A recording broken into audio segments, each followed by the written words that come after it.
সুপ্রিয় দর্শক, আসসালামু আলাইকুম। নিউজিল্যান্ডের কাছে হার দিয়ে পাকিস্তানের ট্রফি যাত্রা শুরু। বাবরদের দুঃস্বপ্ন কি শেষ হবে? পাকিস্তান দল বুঝতে পারছে কিনা সেটা বলা কঠিন, তবে নিউজিল্যান্ড ঠিকই বুঝিয়ে দিল তাদের কাছে পাকিস্তানের জন্য কোনো ছাড় নেই। চ্যাম্পিয়ন্স ট্রফির উদ্বোধনী ম্যাচে ঘরের মাঠে 60 রানে হেরে গেল বাবর আজমের দল। আরে ভাই, এটা তো ত্রিদেশীয় সিরিজের রিপ্লে মনে হচ্ছে। টস ব্যাটিং আর নিউজিল্যান্ডের রানের খেলা। টস হারলো পাকিস্তান, ওদিকে কিউরা ব্যাট হাতে যেন ঝড় তুলে দিল।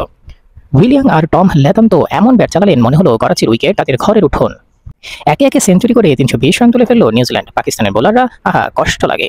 নাসিম শাহ, হারিস রোফরা মাঝে মধ্যে উইকেট পেলেও নিউজিল্যান্ডের ব্যাটসম্যানদের লাগাম টানতে পারেননি। লাতাম তো ভাবলেন ট্রিপল ডিজিট না করলে ট্রফির আমেজেই আসে না, তাই 104 বলে 118 রান করে অপরাজিত থাকলেন। স্বাভাবিকভাবেই ম্যাচ সেরার পুরস্কার পেলেন তিনি। পাকিস্তানের ব্যাটিং ধীরগতির ট্রেন। 321 রানের লক্ষ্যে বাবর আজম ও শোধ শাকিল ব্যাট হাতে এলেন, কিন্তু শাকিল তো এলেন আর গেলেন, ব্যক্তিগত 6 রানে বিদায় নিলেন। এরপর নামলেন রিজওয়ান, তিনিও যেন দ্রুত ফিরে যাওয়ার প্রতিযোগিতায় নেমেছিলেন। 3 রান করে ব্যাকওয়ার্ড পয়েন্টের ফিলিপসের দুর্দান্ত ক্যাচে বিদায়। এদিকে বাবর আজম তো যেন কোনো টেস্ট ম্যাচ খেলতে নেমেছেন। 81 বলে 50 করার পর 64 রান করে আউট হলেন।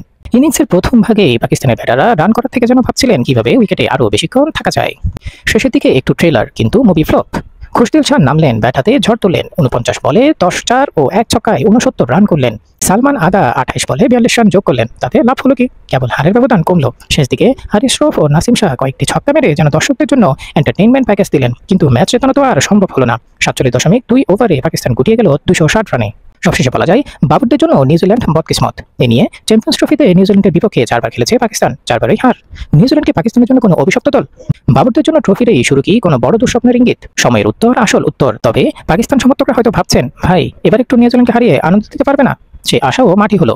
সুপ্রিয় দর্শক, এই ধরনের মজার মজার স্পোর্টস নিউজ পেতে আমাদের চ্যানেল এবং পেজটি এখনই ফলো এবং সাবস্ক্রাইব করে রাখুন। ধন্যবাদ। আসসালামু আলাইকুম।